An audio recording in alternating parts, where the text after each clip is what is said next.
Good afternoon, everyone. Happy Friday, and thank you for joining us for Police Experience with Overdose Prevention Sites, sponsored by the website Heroin Opioid Task Force and the Community Engagement Project on overdose prevention sites. What we're doing today is we're going to show approximately an hour-long rebroadcast of a webinar that was held back in October. And at the end, we're going to be joined with Inspector Connor King from the Victoria, BC, British Columbia Police Department, who's going to answer questions and fill in some of the blanks that may have occurred when you've been watching the video. We're not going to spend a lot of time teeing this up. We hope you find it valuable. The folks who have seen it before when it was first broadcast found it to be so, and maybe some of you have already seen it. This video was sponsored by the Law Enforcement Action Partnership, acronym LEAP, and GLEFA, which is the Global Law Enforcement and Public Health Association. So without further ado, Joel, can you start the video, please?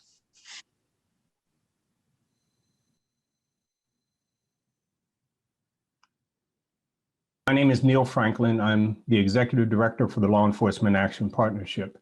Again, thank you for attending this exciting webinar. If you have any questions for the panelists, they can be emailed to Amos. Amos is the one who sent you the calendar invite, or you can send a private chat message to Amos. And I believe Amos also put his email address in the chat box, so you can use either one. So let's get right to it. And I'm going to introduce our moderator for today. That will be Chief Tom Synan. Chief Synan is of the Newtown Police Department in Ohio. So Chief, I'm gonna let you take it away. And thanks again for moderating this important panel discussion for us today.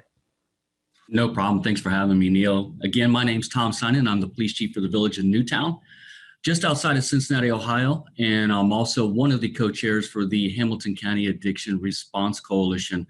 Thank you all for joining this. It's obviously going to be a very fascinating and insightful conversation talking about overdose prevention sites. And we're going to hear from experienced law enforcement officers, and are going to share their stories of the pros and cons are some of the challenges they've seen with these overdose prevention sites. To explain a little bit of the structure, we have a series of questions lined up to get the conversation started, to get a little bit better understanding of what the overdose prevention sites are. And we're hoping that we stay on track with time, because obviously this is a topic that generates a lot of discussion and questions. So we would love to leave some time at the end to get your guys' input, all those you watching, get your questions answered. So we'll try to make sure we stay on time to get that done. I want to introduce this incredible panel. I'm really excited to hear from what these officers have to say about their experiences. And I want to first introduce Inspector Bill Spurn from the Vancouver Police Department in Canada. Bill, thanks for joining us. Morning, Chief. Thanks for having me. Pleasure to be here. I want to also introduce Staff Sergeant Connor King from the Victoria Police Department in Canada. Connor, good seeing you. Thanks for being part of this. Thanks so much, Chief. Happy to be here. And I want to introduce Superintendent Henrik Orje from the Copenhagen Police Department in Denmark. Hey, good to see you again, Henrik. Got you on mute there, Henrik.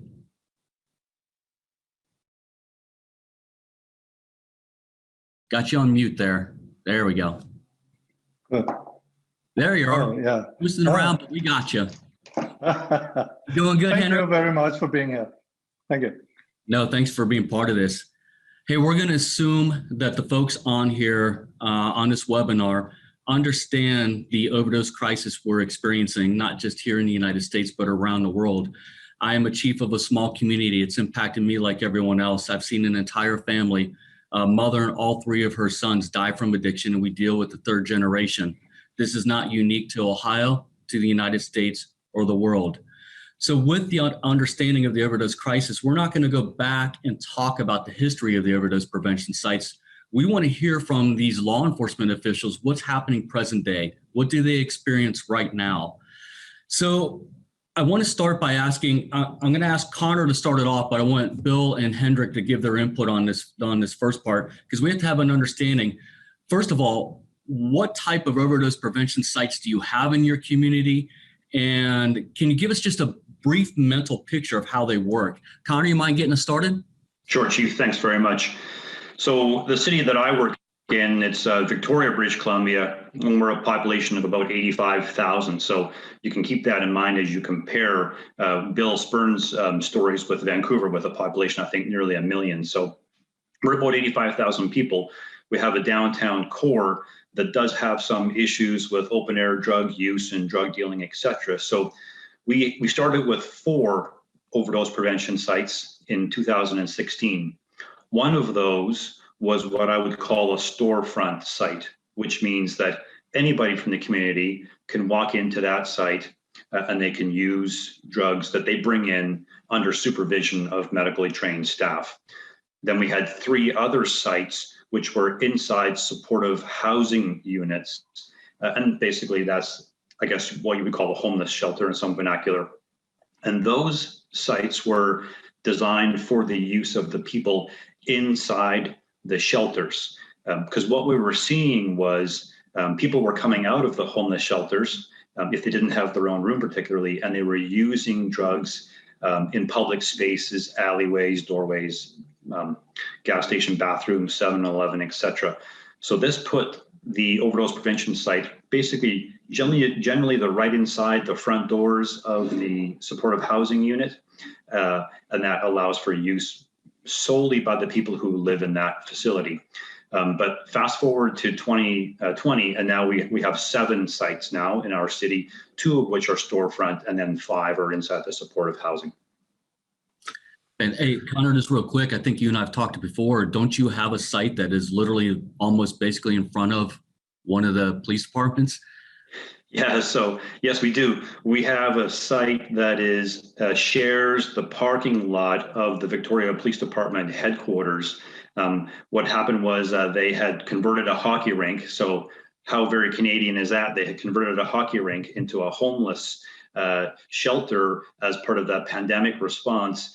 And they created a overdose prevention site directly inside the arena, and outside of it, there's some pictures there if you can see them. So that's inside the arena. That was designed to provide for social distancing, and that shares the parking lot with the police department.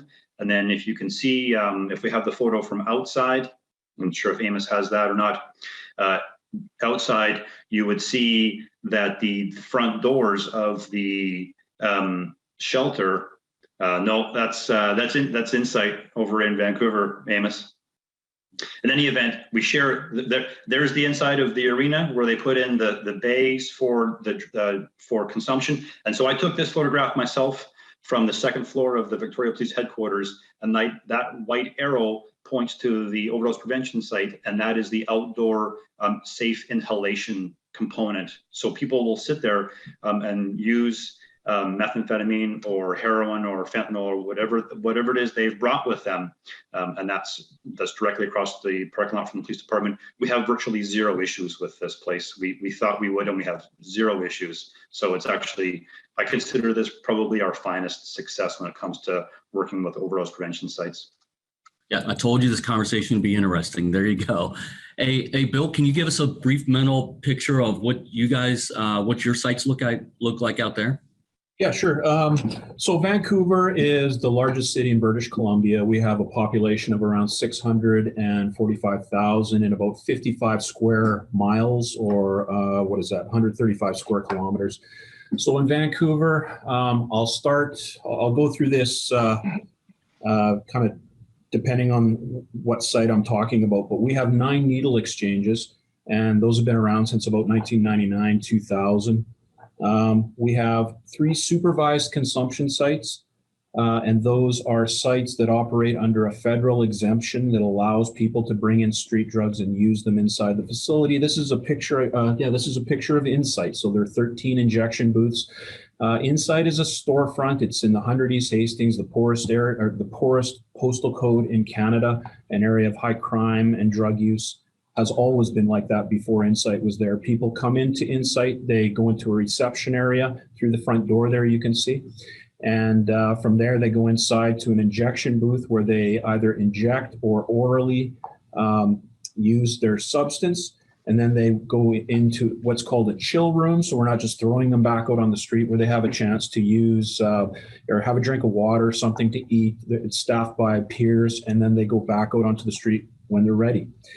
So we have 3 supervised consumption sites. Insight is the most famous. It was North America's first supervised injection site, operating under an exemption back to 2003.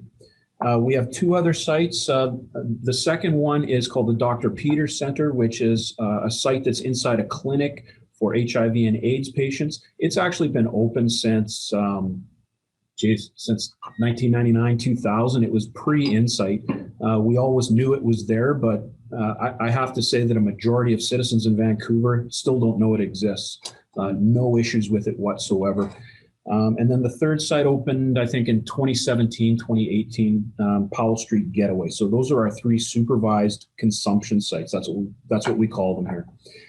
We also have about 10 overdose prevention sites. I think sometimes people in the U.S. Refer to these as guerrilla sites, but we call them pop-up sites here. And what they are is they're sites that are supported by our local health authority. They can be something as simple as a tent. I know that Amos had a photograph of probably the first overdose prevention site in Vancouver, which was a picture of a tent in the unit block of East Hastings Street.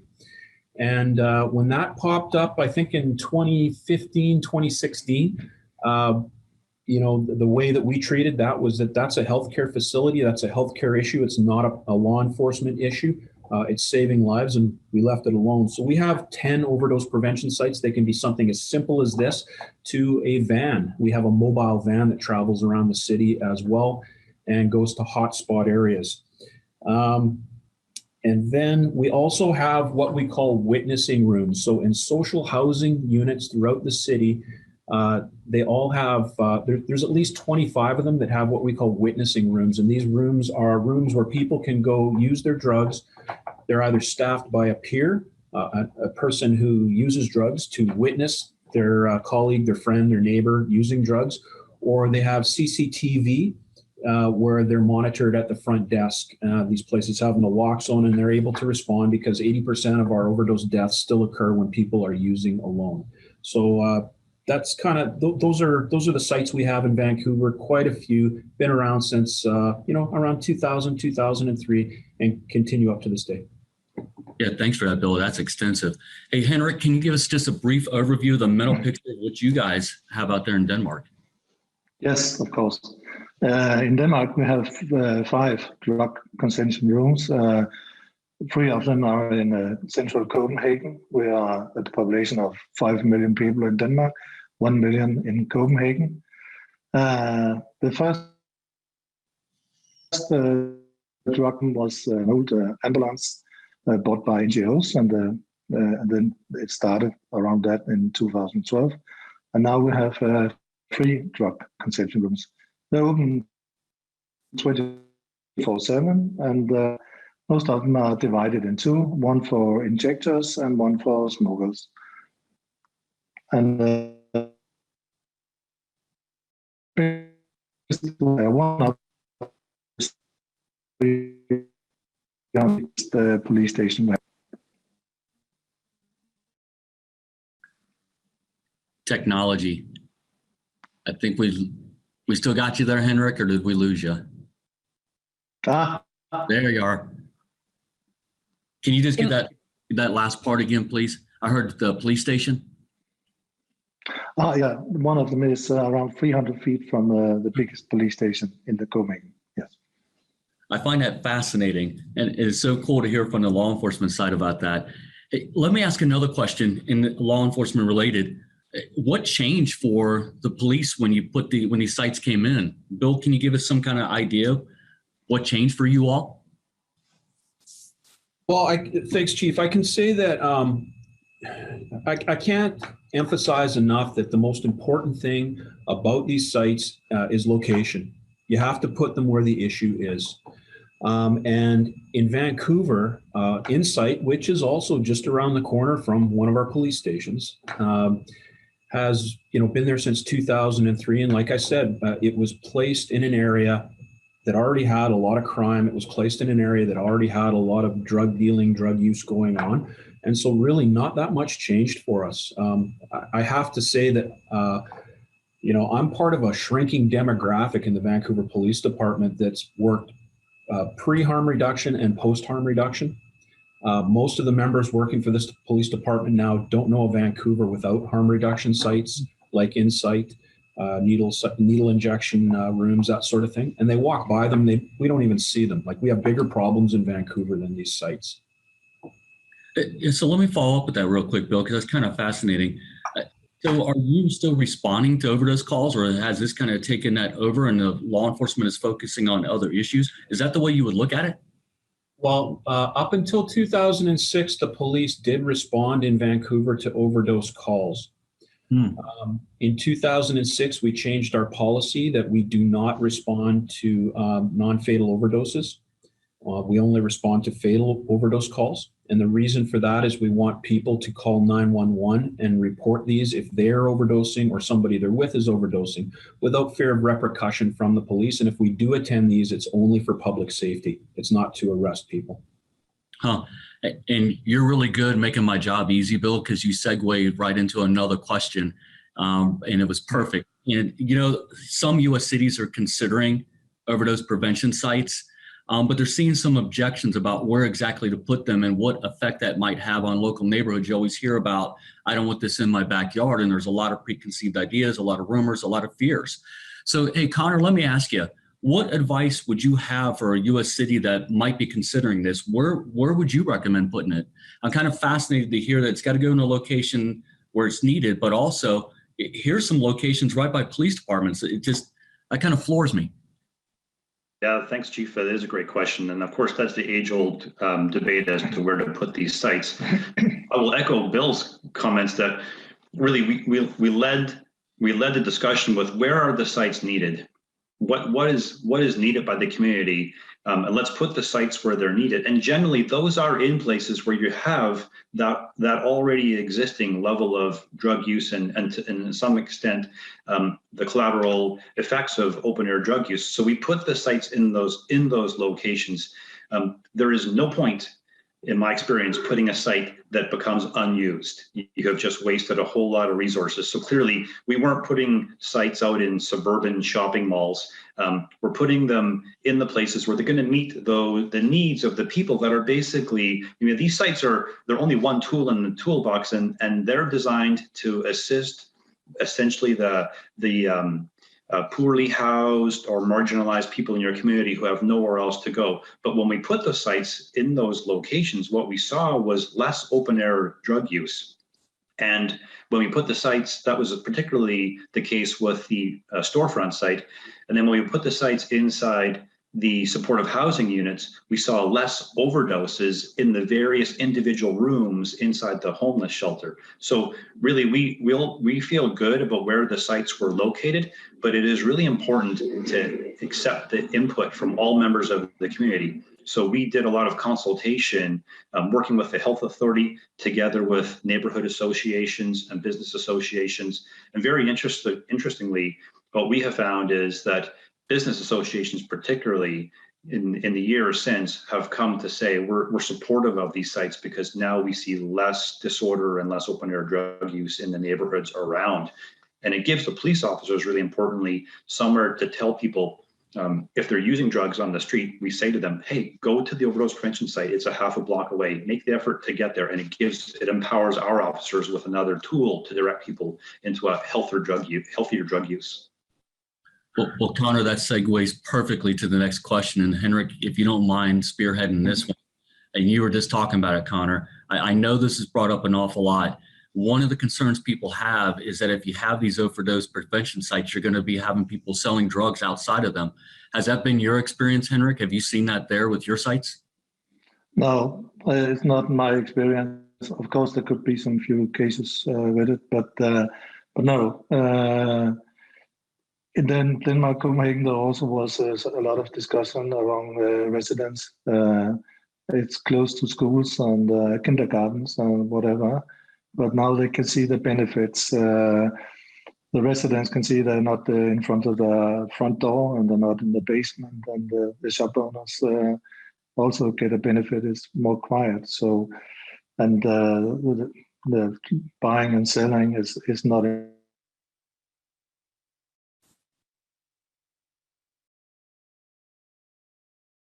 Oh man, Henrik, you still with us? Henrik, it might help to turn off your video, which I can. We're getting you spotty there, Henrik. Are you back?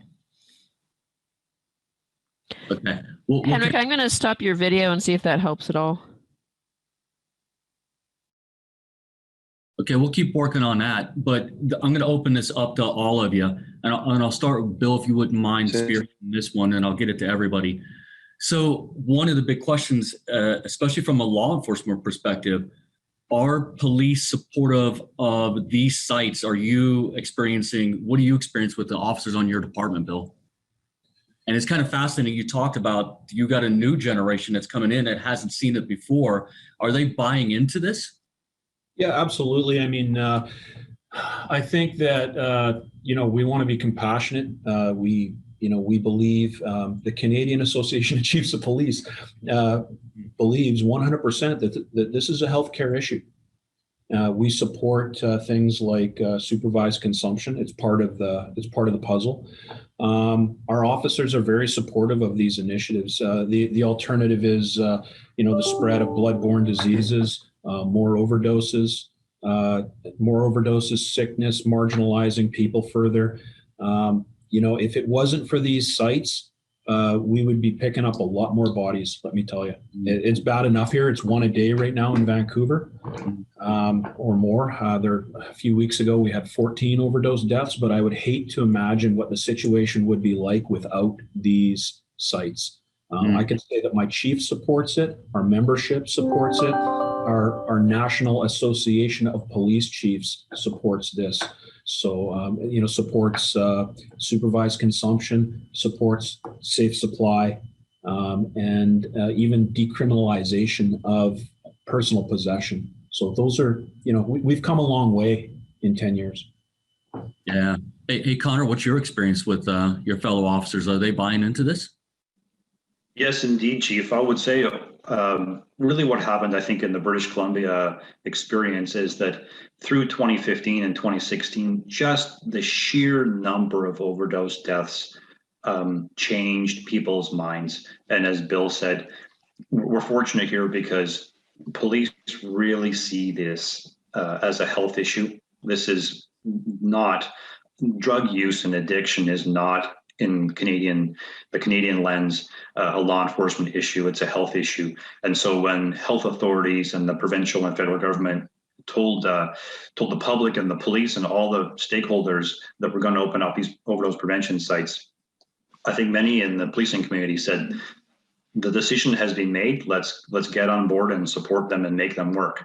So then it becomes a question of how do you throw your support behind them? And in fact, we had at the Victoria Police and Vancouver and the Royal Canadian Mounted Police to some extent has strong relationships with the British Columbia Centre for Disease Control. And because we had these strong relationships, they actually reached out to us. And I was one of the officers that helped create what's called the Overdose Prevention Service Guide, which is a guide that the overdose prevention sites need to employ to open up their individual sites. And the guide provides a framework for working with the community and working with law enforcement. So for us, the solution was to get deeply involved in the creation of these sites so that we have a voice and we can guide it so that public safety is part of the equation, but public health is part of it as well. So the two philosophies work together. Well, you just gave me a question at the end I'm going to be able to ask because of what you just said there. So appreciate that. Hey, Henrik, do we got you back? I'm back. I think I have a better connection now. Yeah. Yeah, you sound great. Good. What has been your experience with your officers since you've had these sites in? Is it a positive, or do you have some officers that are struggling with this? I think today definitely positive. Of course, in the beginning they were not so positive, but now I don't think we won't go back, if we could say it that way. Then it's clear. Fantastic. Hey, Bill, I want to ask a question of you because I heard you say this. It's something I'm not very familiar with, but I kind of, at least conceptually, kind of understand where this is going. But you mentioned safe supply, and especially with fentanyl being such a staple in the worldwide drug supply, obviously it is causing much of the overdoses. Is that what safe supply is about? Is it a way to kind of counter that? Can you give us tell us a little bit about what is safe supply? Well, just to dumb it down, I guess safe supply is giving people the drug that they need in order to help them with their addiction. And what we do now is we open up these. So all of our supervised consumption sites were the concept that we use now was developed pre-opioid crisis. And so where we allow people to bring in street drugs. Well, now we know the supply is contaminated and we're still operating under that model where we're saying, hey, here's a place that you can bring your drugs and inject them safely under supervision. But we want you to go out on the street and buy poison and bring it inside. So what the police are saying now in Canada is that we support something called safe supply, which is let's give them a prescribed medical alternative to these toxic street drugs so that they're not overdosing and dying. And that gives us that, that gives healthcare that, gets these people on board so that they can be monitored and that sort of thing. So there's no reason, if we know that, if bread was, poisoned at the store, we wouldn't tell people to keep going and buying it, right? We come out with some sort of alternative. Right.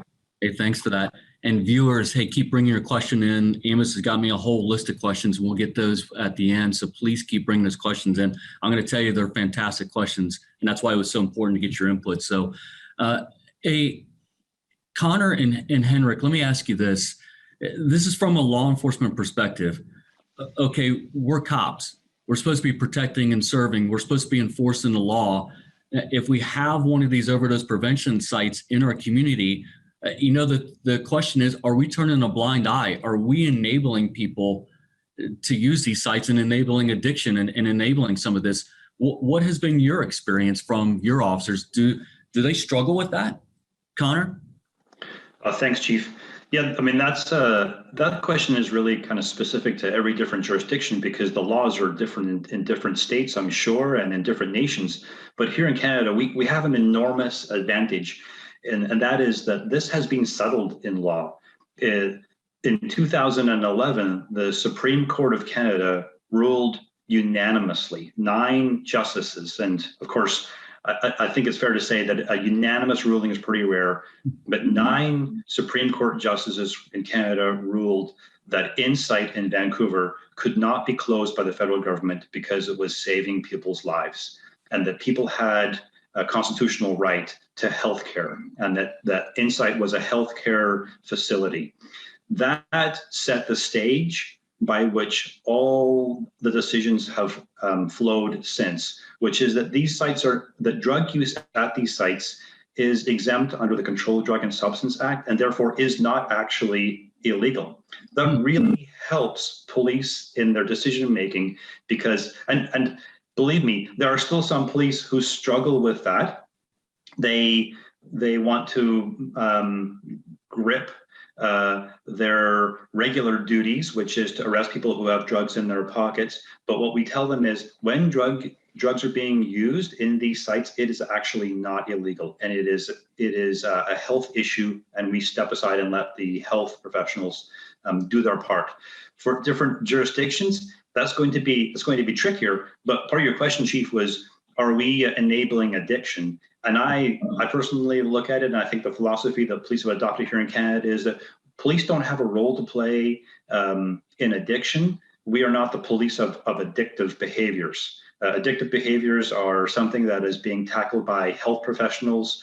People are on their individual journeys at their individual paces to tackle with addiction. And as far as if you're going to believe that the opioid crisis is a health crisis, then let health deal with the addiction component. That's incredible. First of all, that 9 people agreed on something. Sometimes one person to agree. So that's incredible. And I didn't know that was a law. So I guess that does make it a little bit easier for you guys. Henrik, what's your experience with your law enforcement officers? Do they feel like they are enabling people when they're around these overdose prevention sites? In the beginning, when things were going to change, yes, we had to change the mindset. But I could tell them when I was a very young police officer or was working in that area, it was hard work. We were busy. We did our very best. 20 years later, I became a commander of that area. And as I told my police officers, you are working as hard as I did and whatever, but nothing has changed. It's not getting better. So something else has to be done. And we have to be supportive to new initiatives and see what's happening. Otherwise, we will continue and not for the best.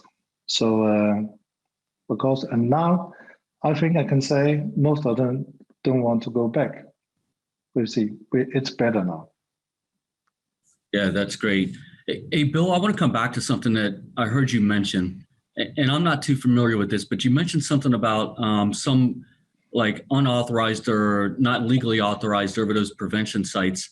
And I guess there's other places in the world that have dealt with this, and some authorities have even come out and said, look, we're not going to enforce this. The police are kind of in support of it. But is that your experience with some of the sites there? And how did you maneuver through that? It's not necessarily legal or authorized by the government, but it's going on. How'd you deal with underground sites? Did you have some of those? Yeah, we call it I think I called them pop-up sites. Yeah. Here, I know that you guys sometimes refer to them as guerrilla sites, but yeah, we believe that it's not a law enforcement issue to deal with these pop-up sites. We still have them popping up in Vancouver.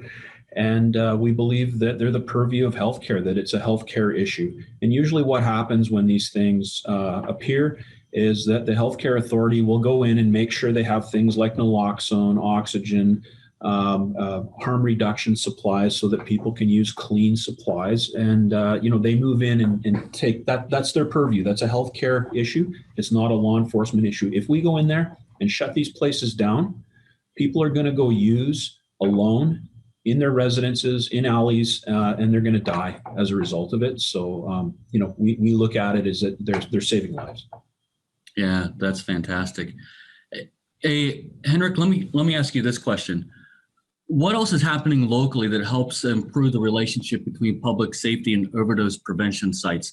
What are you doing as law enforcement that is working with them and developing that relationship? Because I'm guessing it's got to be a two-way street. Even if law enforcement's not taking the lead on it, there's still that public safety component. So what are you guys doing to foster that relationship? It's a long term. We worked together for many years, and now we are beginning to, after some years, we're beginning to trust each other and making good relationship, and can have some informal talks also, as I think most police officers know. So wherever it is in the world, we get a lot of complaints. Most of them, we don't feel it's not so good. And but if we can talk instead of writing, then we find out how can we help the other ones and the NGOs and whatever, and they can also help us. What can we do? We can provide safe areas and increase patrolling in some districts or whatever, if it's necessary, and they can give some messages to the residents there, and as we can't give them. So it works both ways. Yeah, it sounds like if you have that trust, then the community can trust in what you're doing along with the overdose prevention sites. So it sounds like it goes both ways. Hey, Connor, let me ask you this, and I'll probably open this up to all of you, but let me ask you this, is what challenges are you still facing with addiction and overdose? Because, Connor, you and I talked once before, and you brought up a really interesting point, is that this is not the cure. This is a tool, and there's still challenges. So what are some of the challenges you're facing? Well, thanks, Chief, again. I think the single biggest challenge we face is that, and I see a lot of questions that are talking about this, about the concept of testing for fentanyl. So the single biggest challenge we face is that the drug supply, the illicit drug supply, is completely saturated with highly toxic fentanyl. And we have drug checking at some overdose prevention sites in British Columbia.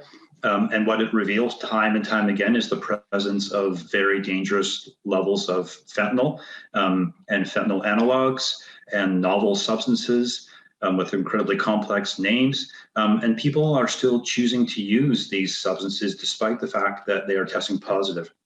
And what this means is people are dying at still really, really terrible numbers, despite some of the things we've implemented. So the challenge that we're really tackling here next, and Bill has alluded to this, is it's a kind of a terrible concept that we've got overdose prevention sites and supervised consumption sites, and we're telling people, bring your garbage drugs to our safe site and use them here. And then if you overdose, you'll be, we'll be able to reverse the overdose. And what we're saying now is, how about if people have access to a safer supply, and these are the right people who are just not right now able to stop using drugs, and they have tried different methods, and that's not where they're at in life. What safer supply can they access? And so that's what British Columbia has rolled out over the last few months, particularly with the use of hydromorphone or dilaudid, widely available now via a prescription from a physician. But it's not perfect either. Many people don't want to use hydromorphone. They want to use heroin, and the health community is grappling with how to access a safe supply and how to roll it out effectively. So overdose prevention sites are just one tool in the tool shed. There's lots more to it for sure, Chief. Yeah, Connor, you bring up a good point. And as a law enforcement officer working both on the supply chain and addiction, fentanyl ends up being, I tell people, whatever's happening on the street with the fentanyl supply is going to dictate the overdoses. And it's one of the things that makes it so challenging. We have fentanyl test strips and still overdoses are high. So you bring up a really good point. Hey, let me ask one more question for the group, and then we'll get into it looks like we're doing good on time. We'll get into the questions from the viewers because there is a stack of really good questions. So let me finish up on my end with this question, and let me go with you first, Bill. What benefits are you seeing? Is the community seeing with the overdose prevention sites? Well, I think the biggest difference that the community is seeing is fewer overdoses and especially fewer deaths. For me, you can't quantify that enough. If it wasn't for these sites, people would be using alone and people would be dying in greater numbers. That's the biggest difference by far. Yeah. Hey, Henrik, what do you think is one of the biggest benefits your community is seeing from the sites? The same as before, but also more peace and quiet in the neighborhood, and more focus on other police tasks and dignity to the users in our area, and concern and care, and also provided by the police. Connor? Yes, Chief, thanks. What I wanted to mention when you asked this question is that there is actually a University of British Columbia study that came out a couple of years ago, and they looked at 18-month period between 2016 and 2017, and they did something called mathematical modeling. And I'd never heard of mathematical modeling when I read the study, but now it's become more a commonplace term when we look at COVID-19 deaths.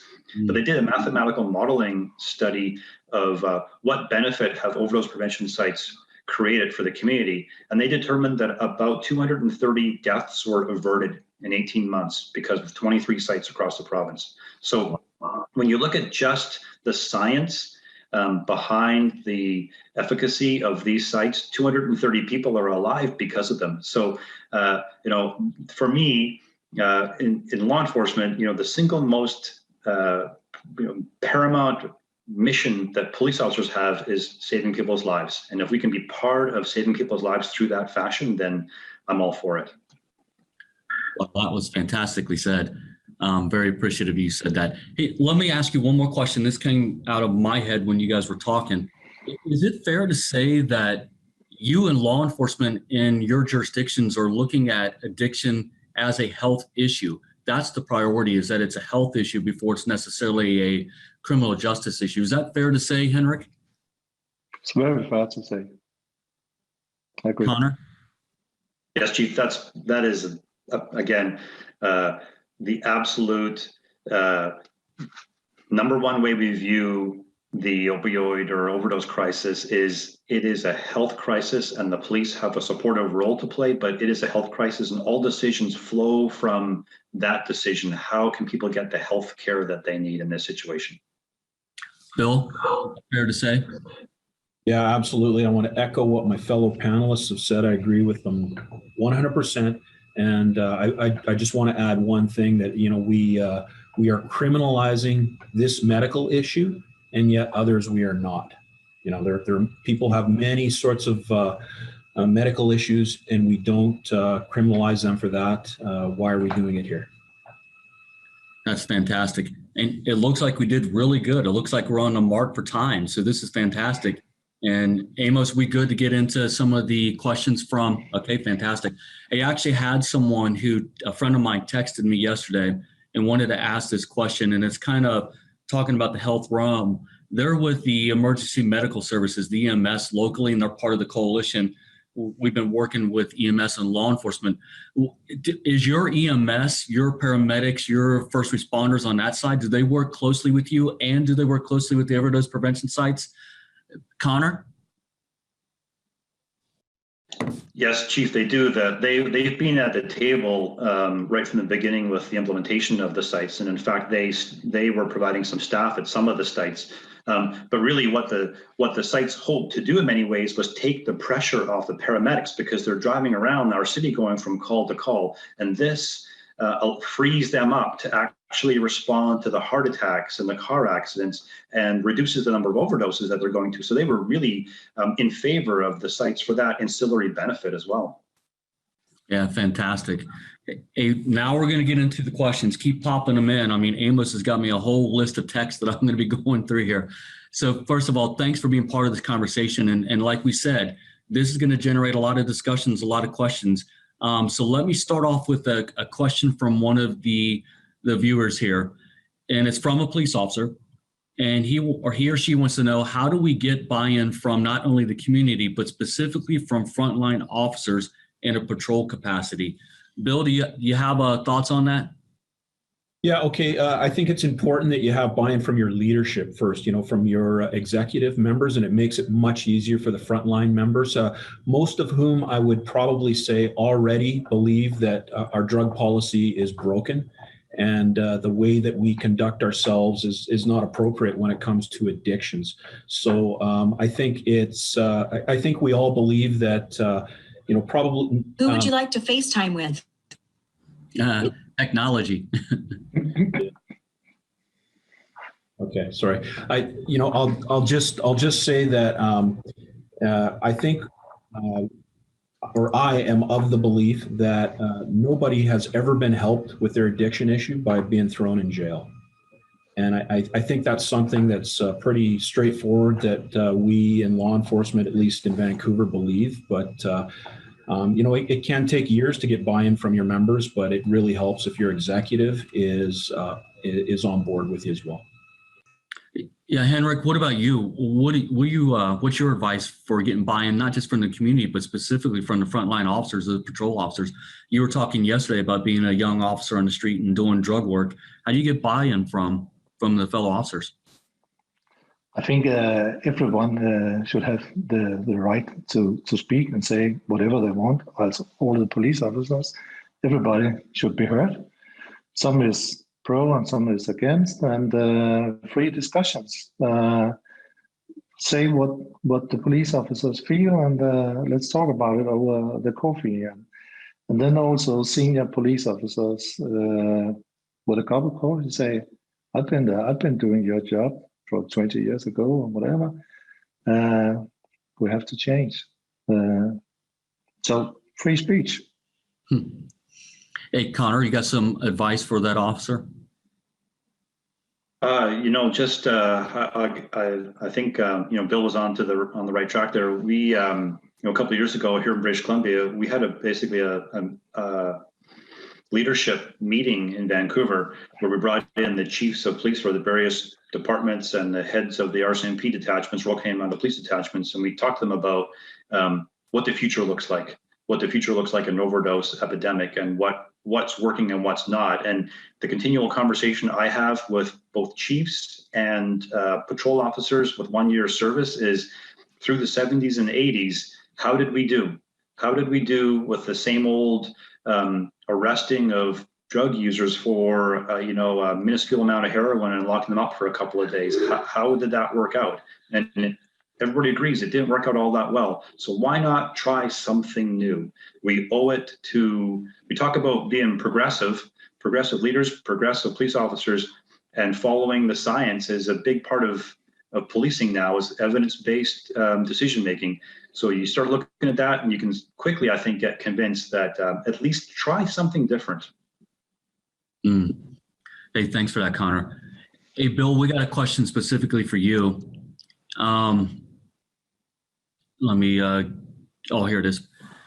So you stated the pop-ups tents that in general are left alone, it's seen as a public health issue.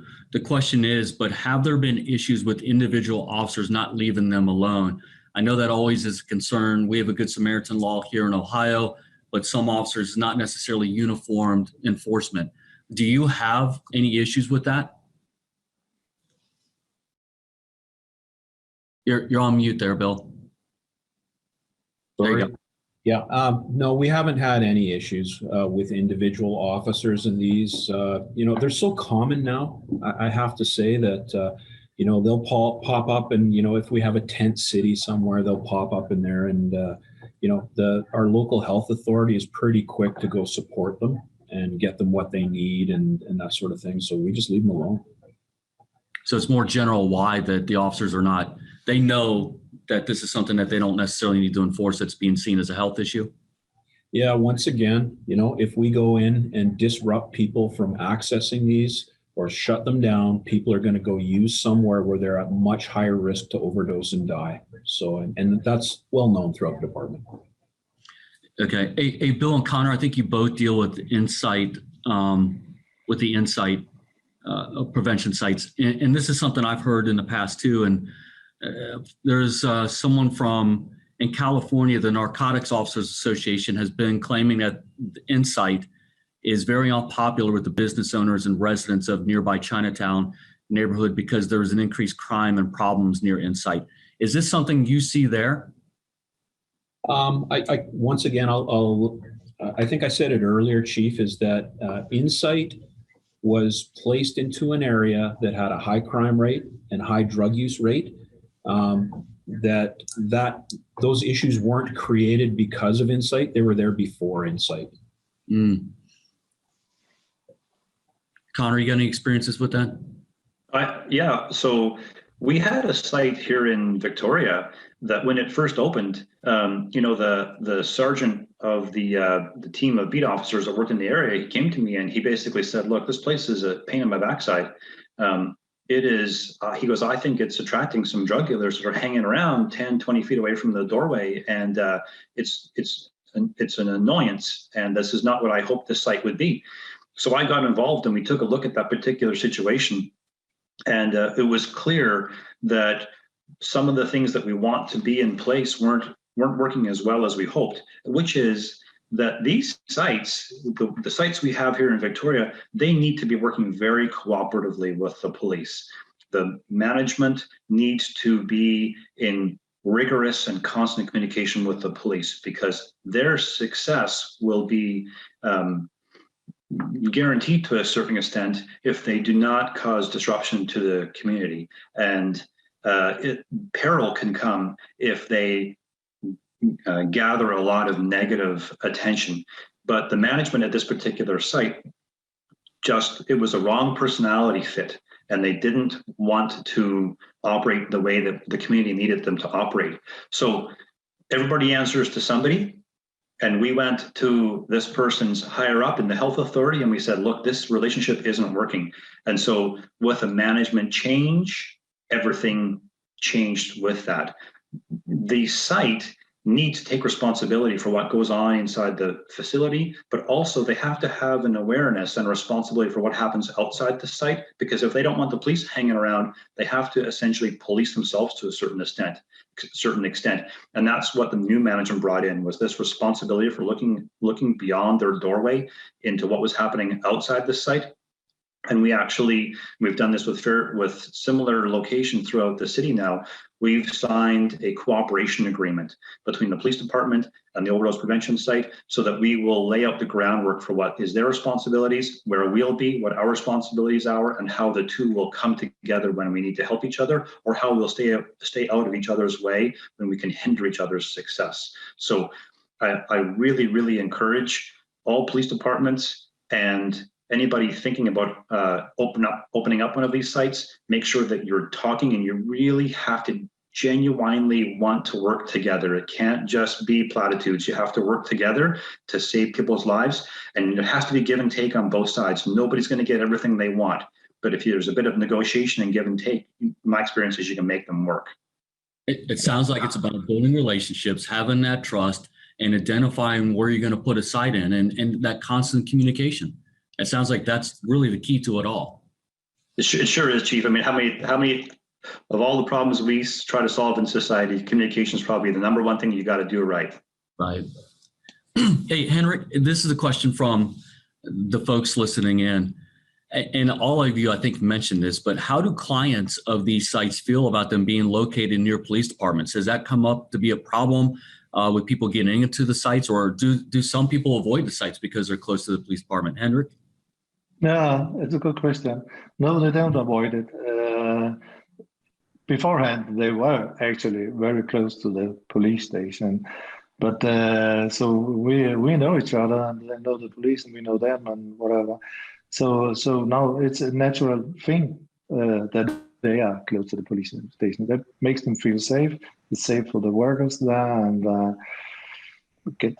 again, relationship, dignity. We treat them with dignity as fellow citizens, and they're part of us. We belong to them. They belong to us. So I think it's good they're close. Again, it's that relationship. If you have a police department looking at it as a health issue and looking to help, they're actually helping all parties. So that's fantastic. I'm going to combine the next question together a little bit. David, who's out here in Cincinnati, who's just having these conversations, talking about stigma and how do you inform public policy, especially with the political realm and being concerned about stigma. But I'm going to mirror that with how is the public consulted on opening these prevention sites? You guys are kind of tapping into it. It sounds like you got to have a lot of conversations. There's conversations on stigma. There's conversations with the community. There's conversations on the political side of it, at least starting these out. Bill, do you got some advice you can give folks with that? Yeah, Chief, if I look kind of distracted, it's because I'm on 2 calls right now, and I'm actually listening to a city council meeting where the city council is debating opening another overdose prevention site. You're really good at this, Bill. I'm horrible at it. They're debating opening another overdose prevention site in an area of the city that is not, not normally where we would put these sort of things. So I will tell you that it's very important to consult everybody involved. I know that Connor and I sit on a number of committees where we deal with people who use drugs, or peers that we call them, healthcare, for other first responders, government officials. It's important that everybody talk these things out. And like Connor said, I can't stress enough about the communication, and the consultation is very important. Location. Sometimes it's very obvious where to put these things, and sometimes it's not. And if you put them where they're not needed, they're going to fail. And we don't want them to fail. We want them to succeed. We want them to save lives. So yeah, consultation should be as broad as possible. But in a lot of cases, it's very obvious where they need to go in a lot of cities. And you don't need the big insight storefront model. I would say that probably won't work in most cities. Where you would probably achieve most success and minimize things like stigma is if you put these sites inside of things like clinics. The Dr. Peter Center in Vancouver is a very good example of a site that's had a ton of success. And like I said, most people don't even know it's there. That kind of segues into another question, Connor, from the viewers. Is there a relationship between these sites and treatment facilities? Is it just an overdose prevention site, or is there access to ongoing or continuum care? Yeah, there is. Some of the sites, the pop-up sites that were brought in very quickly to just get a handle on the sheer number of overdose deaths. I mean, we're talking about, we had an 800% increase in overdose deaths in the course of 4 years. So these pop-up sites were designed just to keep people alive, basically to stop the hemorrhage bleeding of society.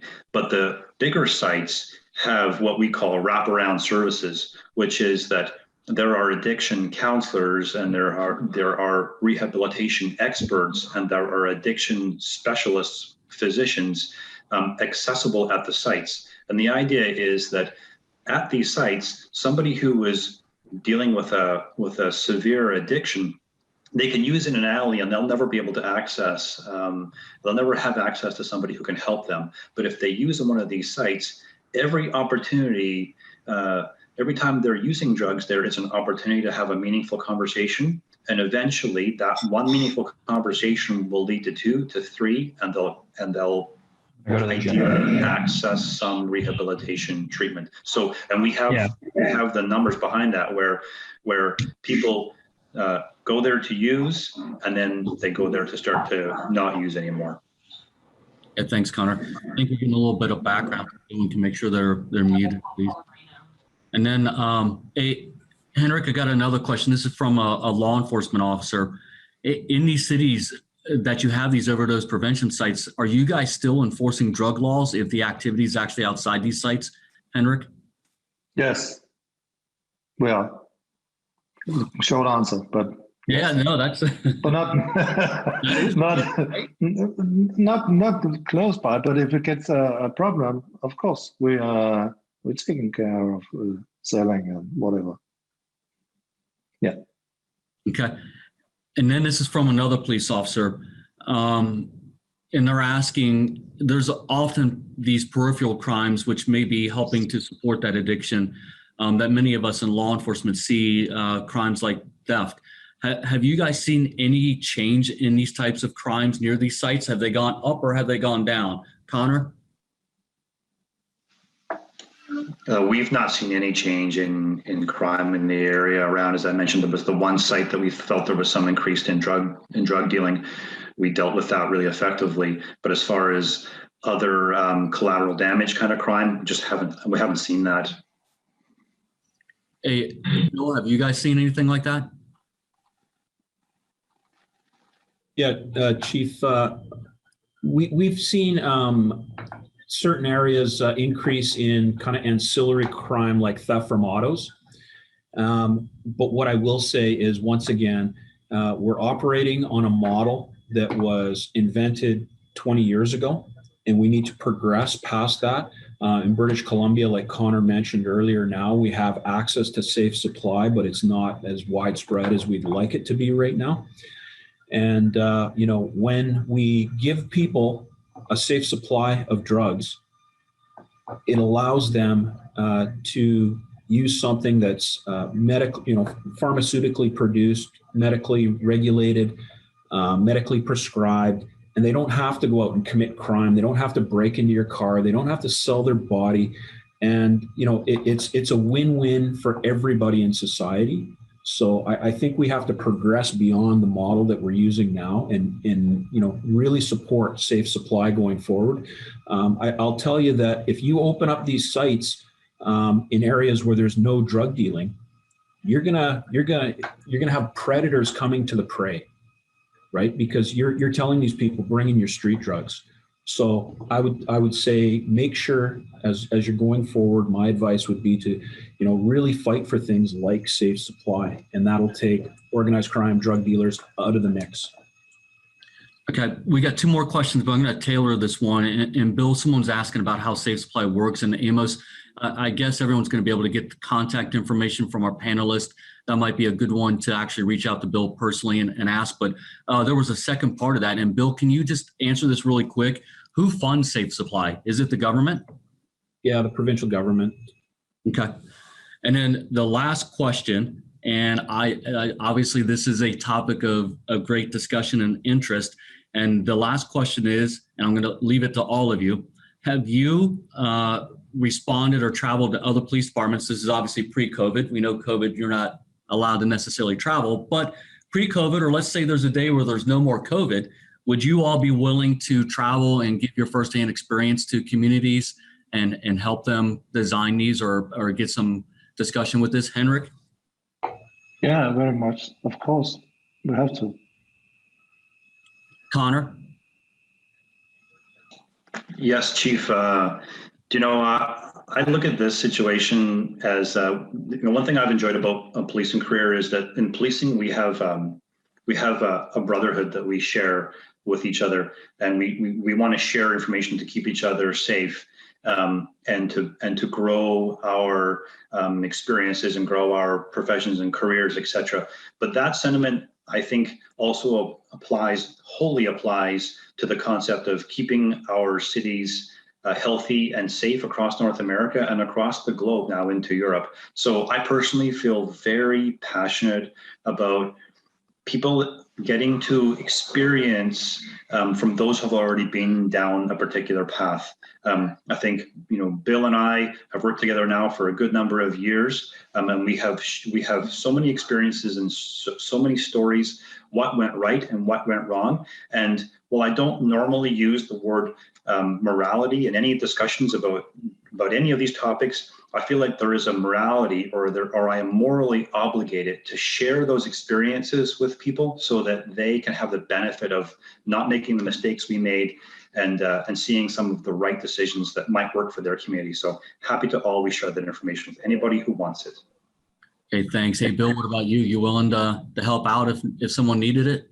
Yeah, Chief. I mean, I've traveled extensively throughout Canada, the United States, Europe. I've been to Portugal. I've seen what's happening in Portugal. I've been to Norway. I've been, to a lot of other countries and seen what's going on. And I think it's important that we share our knowledge. Like Connor said, tell people what's working, what's not working. And, that's how we solve these issues. We don't claim to know everything, but we can tell you our experiences and what's occurred. And I can say that, 10 years ago when I walked into the room, most people didn't believe I was a police officer when they heard what was coming out of my mouth on this topic. And that's why I love wearing my uniform, so people actually believe that I'm a policeman. So, I'm happy to share, virtually or in person, anything just to progress this topic. I think no matter where we are in the world, we are all facing the same issues in policing. And one of these is drugs and addiction. Yeah, fantastic. When they asked me to moderate this, I was thinking, yes, I get to go to Canada. I get to go to Denmark. And they said, remember COVID? And I was like, oh, man, I sit on the internet and do it. Hey, this was a fantastic discussion. I told you this was going to be interesting, very insightful. I want to thank the panelists, a great group of people. Thank you for sharing your time. Thank you for sharing your knowledge. And I want to thank the audience for your participation and listening in on this.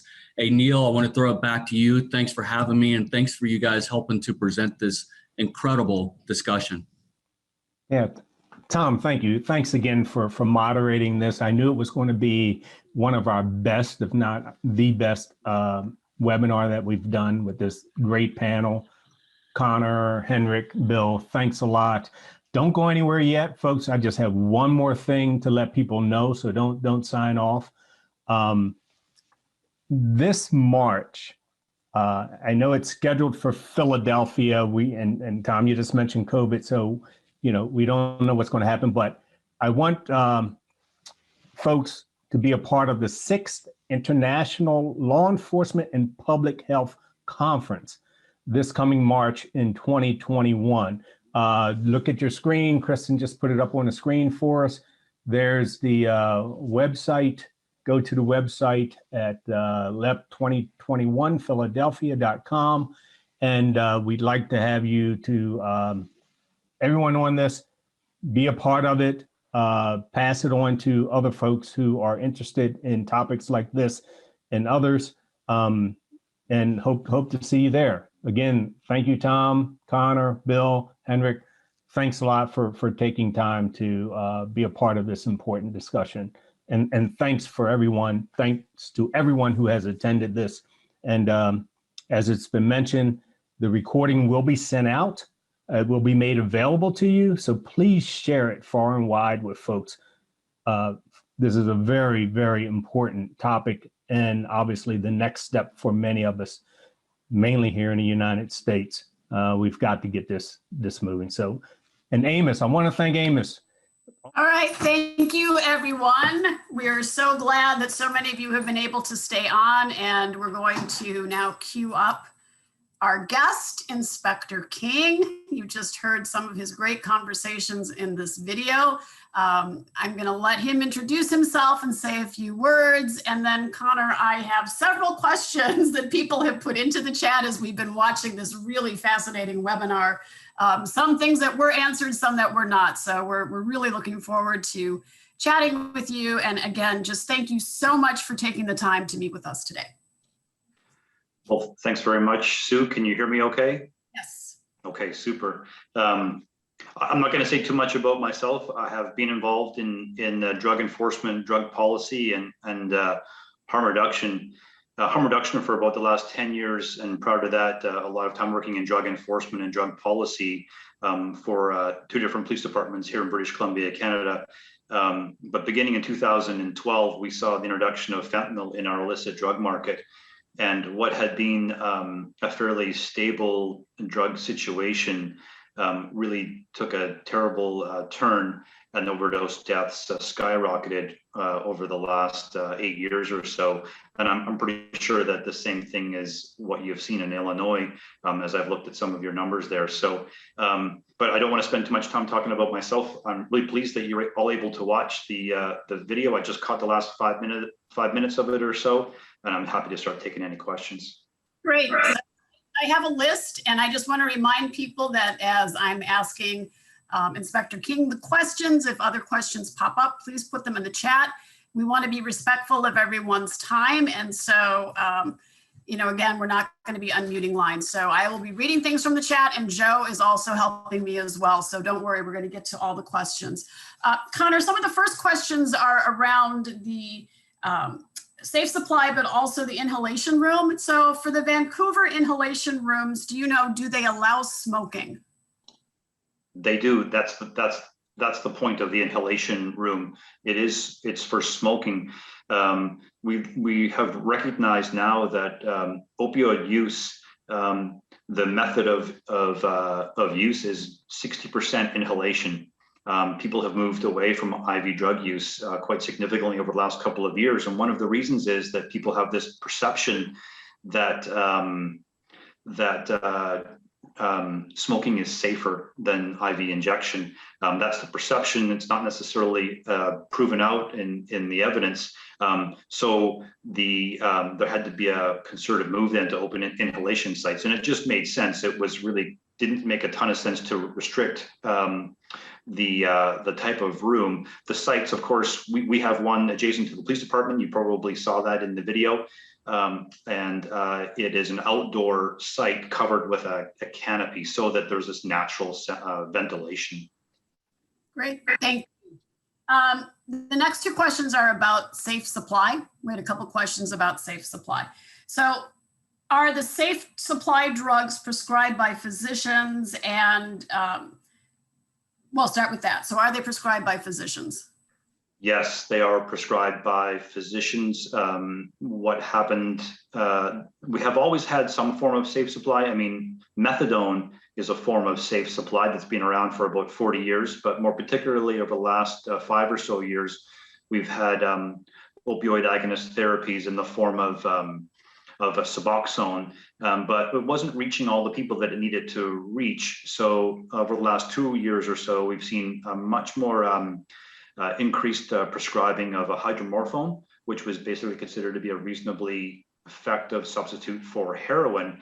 But I should say that over the last 6 months or so, we are now, well, the physicians in the province are now looking at the use of actually diacetylmorphine or heroin, the medical grade heroin, as the new safe supply. But that's still in its infancy. But I would say that's a serious consideration for the next steps. Great, thank you. A follow-up to that is, what about safe supply related to cocaine and crack cocaine? The safe supply for stimulants has been nowhere near as fulsome. There are some stimulant drugs that are being used to substitute for cocaine and crack, but there's a lot less evidence, I believe, of their efficacy at this stage. But yes, they are looking at stimulant drugs, mostly amphetamines, to replace cocaine, because they have made the determination that there really is no sort of safe cocaine, but amphetamines seem to be, or at least there's some potential. So yes, you can actually walk into after about a 2-hour visit with a physician and a lot of questions and a lot of, they do sign agreements. The physician and the client signs an agreement for steady and rigorous follow-up, but you can walk out with a prescription for an amphetamine to replace cocaine, and you can walk out with a prescription for hydromorphone to replace fentanyl and heroin. Yeah. Okay. Thank you. I'm looking just very quickly at something that came up, and the question is, who pays for those safe consumption drugs? I know that one of your colleagues had said the provincial government pays for that, so I think that's exactly right. Yeah, Bill Spurn is right. The provincial government pays for it. Here we have provincial Medicare that pays for prescription drugs like that. So the user of any drugs here, in that sense, wouldn't pay. Right. Thank you. Another question that has come up in several different forms is about drug testing. So I think, again, this was mentioned in the webinar, but it was questions that came up in the chat. Whether drug testing as well as testing for fentanyl happens at the sites.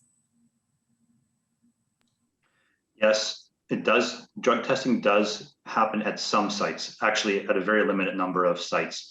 Fentanyl test strips are available at most sites, but they've been generally rendered useless because there is fentanyl in almost all of our opioids now. So everything comes back positive for fentanyl. But in certain sites in Vancouver, they have mass spectrometry equipment. So for a much more precise test, and that can come back in a matter of just a few minutes. So people can test their drugs. What they do is they relinquish a small sample of their drugs for testing, and then they don't get that sample back. And so there's a lot of supporters for testing, and I could see it expanding across the province. Next question is about the pop-up sites. Who runs the pop-up sites? Yeah, so the pop-up sites, that's a really great question. Early on, some of the pop-up sites were run solely by people who wanted to pop up the site. And that took the form of some nonprofit groups that just acted on their own. Those generally have now been enveloped into the bigger OPS mechanism. So the pop-up sites, and let's say, what would a pop-up site look like? That could be when you get let's say call it a homeless encampment in a certain park.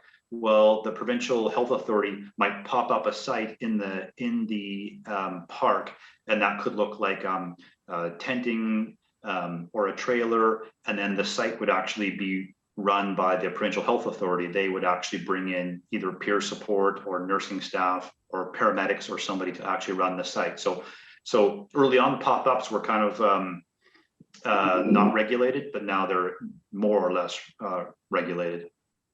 The next two questions are about the relationship between the police departments and education and bringing people on board. So how did you get your police, whether it's your own department or others in Canada, to this level of acceptance? Where did you start?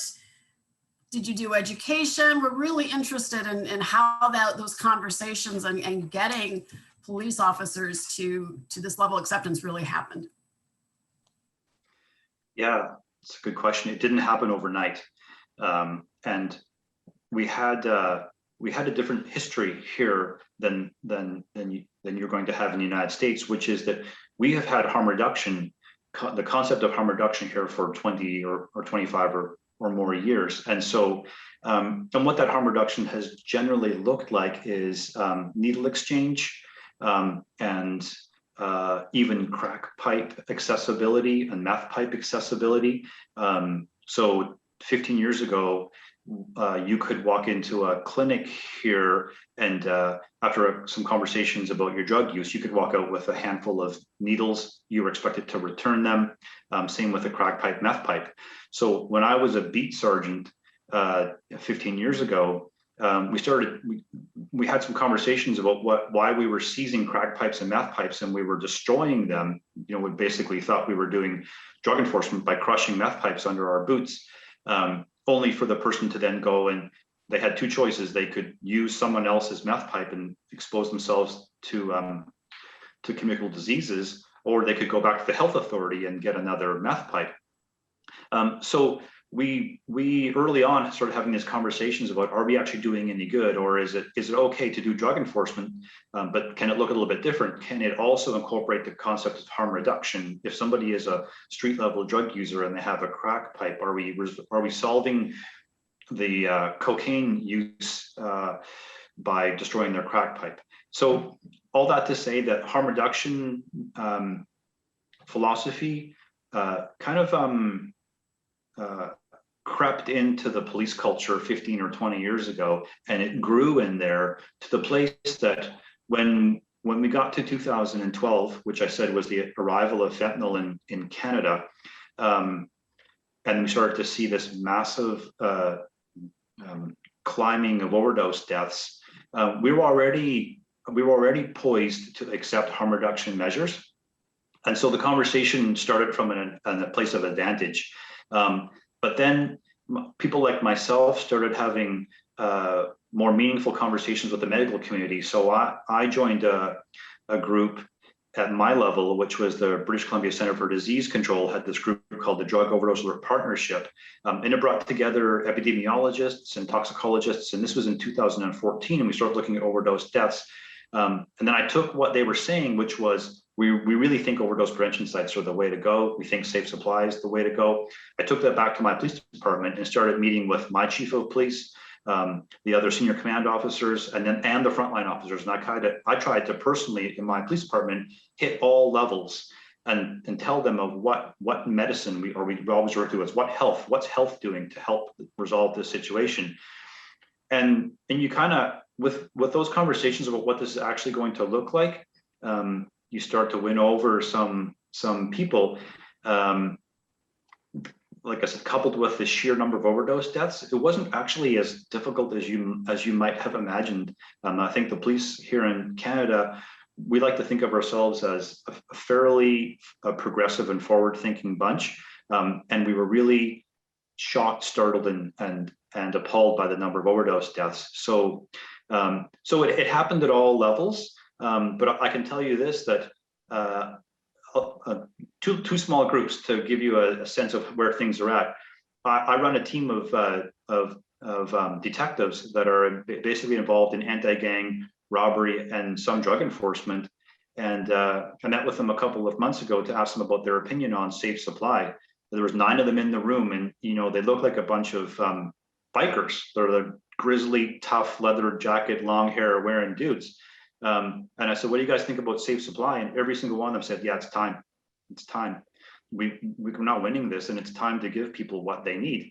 Conversely, at the very top of the police echelon here in Canada, I was on a Zoom call, of course, about 3 weeks ago with Public Safety Canada. And we were speaking with, it was probably 90 chiefs of police from across the nation. And they were talking about overdose prevention sites and changes that are happening in Canada with respect to overdose prevention sites. And the chiefs were saying, look, we need more consultation about where you're going to put these things, more consultation with the community about negative and positive impact. But then the question was posed, well, is anybody opposed that doesn't want a site in their city? And there was just silence. there was no opposition. The sentiment was clearly we have to have the sites. We just have to make them work right. And that's, I think, probably what you learned when you watched that video is there's a general acceptance amongst police in Canada, but there has to be that communication as to how they're going to work. So hope that answers the question. Thank you. A follow-up question to that is how much of the relationship between people who use drugs and police are influenced or mitigated by the current trust level between the community and police, knowing that, you know, that varies by communities, correct? Especially everything that we've witnessed in the past year. So. Yeah, that's a really good question. It seems like we, in the police community, we take 2 steps forward and 1 step back with respect to community relations. So that's a really big question, but let me try to provide some small scope to it. So Bill Spurn, I caught the tail end of his conversation about some of the task forces and working groups that Bill and I sit on here in British Columbia. Each and every one of those working groups has, we refer to them as people with lived experience. And their voice is as important as the chief of police on the task force. And it is through those relationships that we try to break down those barriers. A lot of people that are on those working groups have suffered a lot of harm that they would attribute to the war on drugs, a lot of harm at the hands of police. And there has been some really challenging conversations and some real soul searching in trying to find common ground with people who really feel like the police are the enemy in their communities. And it pains me that anybody would ever feel that way. But it is because we bring together everybody who is in part of this equation. In Canada, they have the people with lived experience have a slogan, and it's nothing about us without us. And it really is a simple sentiment. And in policing, we have really incorporated that as part of our thought process. So how we when it comes to race relations and the real quagmire that many cities are dealing with, that's a big issue. When it comes to focusing narrowly on drug use and drug policy and drug laws, how we manage is we bring the people with lived experience directly into the meetings with us. Their voice is as important as everybody else's voice, and we work on it together. Thank you. I want to just say one word to everybody who's put lots of questions in the chat, either the chat to everyone or to me privately. We're trying really hard in the time we have left to get to everything.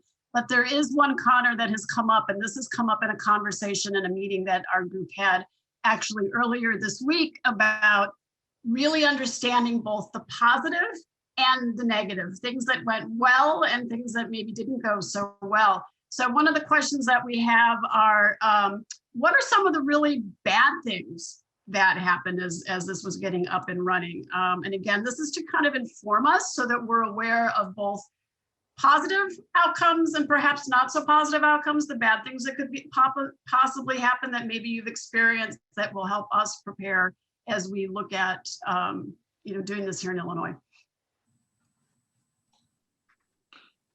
Okay, I just jotted down there's two bad outcomes that I experienced here in Victoria. One of which was one of the sites that we had here.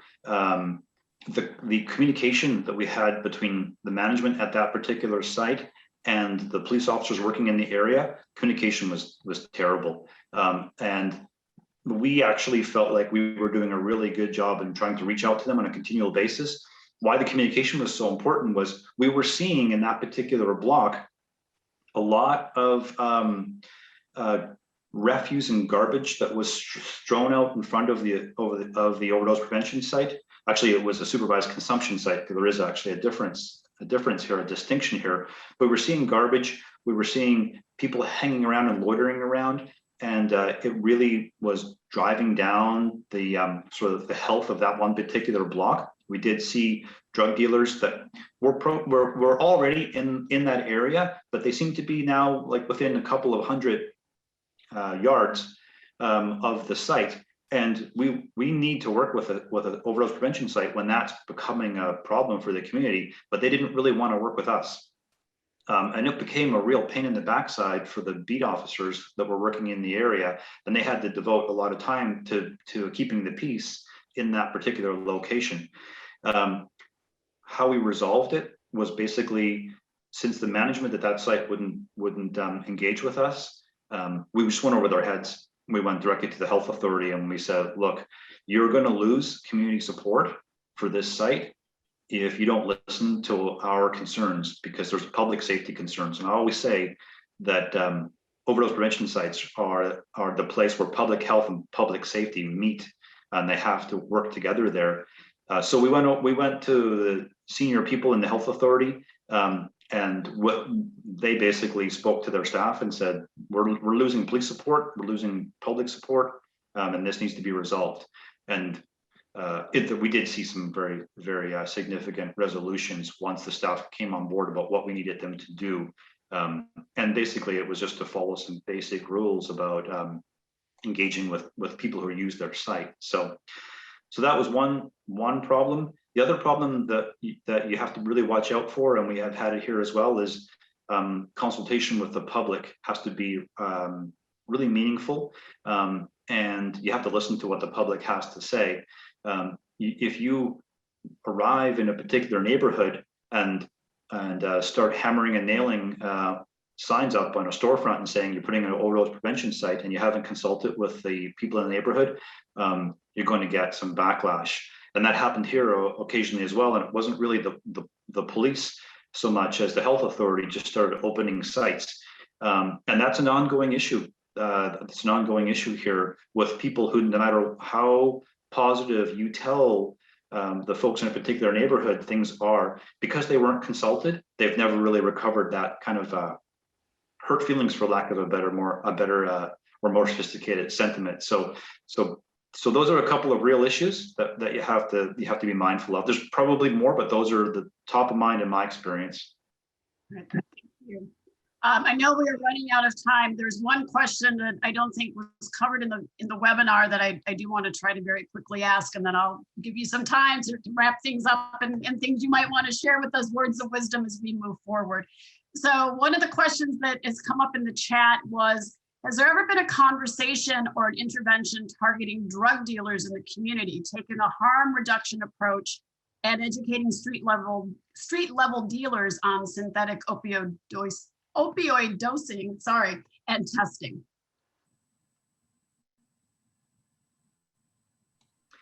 I just want to make sure I understand the question. So a conversation with the dealers to get them to, I'm not quite sure. Talking with the dealers a little bit, like, we've got this site here to help people, and here's what we're doing, and kind of educating them about harm reduction as a way to tackle the issue of drug dealers saying, oh, people are able to use drugs at this site, and having that, the concern about it's going to attract more gang activity, it's going to attract more drug dealing. What if we had an intervention to talk with the drug dealers about what we're trying to do? Maybe that would help them stay away. I think that's part of it, and kind of knowing, you're putting fentanyl in and it's killing people. Yeah. What kind of interventions are, targeting that group of people? Yes. We actually have had some forms of that. Early on, when fentanyl was first arriving, we actually had a lot of conversation with drug dealers and said, you don't realize what you're selling to people because you're killing members of your community. Sometimes that's the sort of like the street community. And we actually had some drug dealers who expressed a lot of concern and remorse, and even some drug dealers that would sell to people they didn't know very well, but they wouldn't sell the product to their close circle and friends because they were fearful of what was going to happen to them. Sadly, now there's so much fentanyl in all our opioids that really isn't a relevant conversation anymore. We have a lot of conversations with drug dealers. The beat team and the bike cops in my city know most of the drug dealers, and they communicate all the time. And sometimes we share information back and forth about, like, be careful in a certain area because there was a shooting there and there might be a reprisal, etc.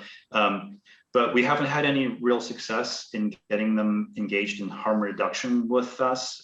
Many of them are really engaged in survivalistic kind of drug dealing, and they're not at a place where they want to really cooperate with the police.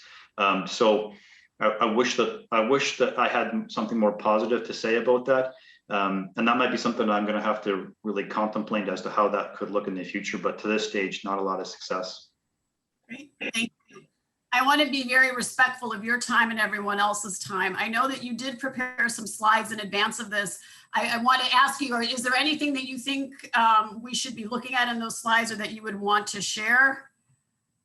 Joe has them queued up in case you want to refer to any of that, or we can just wrap things up and have words of wisdom from you, whatever works for you. Well, I don't need to show the slides. I just wanted to make sure people understand. When I read the report that you sent, Sue, with respect to the community consultation, some of the common themes were people concerned that an overdose prevention site would be a dark and dingy and some sort of opium den kind of environment. That's not at all what they look like here in Victoria or in Vancouver. I've been in a good number of overdose prevention sites. Bill and I, who you saw on that video, stood and had a 2-hour conversation in an overdose prevention site about a couple of months ago in downtown Vancouver. People were coming and going. People were using drugs around us. Had a lot of conversations with people before, during, and after their drug use. We have worked really hard to normalize the situation and make it not a lot different than if I walked into a medical clinic and was speaking with somebody who was getting a treatment. So I included the slides for that purpose. If you make them available to people, and my contact information is there so that anybody who has a particular question or concern about anything I've said, they can reach out to me. I guess I would just close by saying that I really appreciate the opportunity of speaking with you. I love that other cities are thinking about this as a solution. Every city has got its own complexities and nuances when it comes to drug policy enforcement and crime and addiction. But people are ultimately the same. People who are addicted to these drugs are ultimately the same, one city to the next. The physiology of drug use, I think, is the same. And I applaud you for reaching out to those people and trying to get them some help. That's it. Thank you. I think that's a great place to end. I want to thank everyone who was able to join us today. We will be getting the recording out. The recording will include the entire webinar, plus our Q&A. We will also send out Connor's slides so that you can see those and I've looked at them. There's some really nice pictures of what OPSs look like. And I know that's something that we keep getting asked, what does it look like? So we'll be able to share that. So that's a really good feeling to be able to do that. Lee, any other comments before we let people go? No, I really want to thank everybody for attending. I definitely want to thank you, Inspector King. That's great. It's been a groundbreaking day, and I just want everybody to keep communicating. I think that's one of the major takeaways. Can't over communicate about this. So I appreciate it. Appreciate you all. Thank you. Have a great weekend. Thank you, Inspector King. You're welcome. Thanks. Thanks. Take care. Everybody. Have a good day.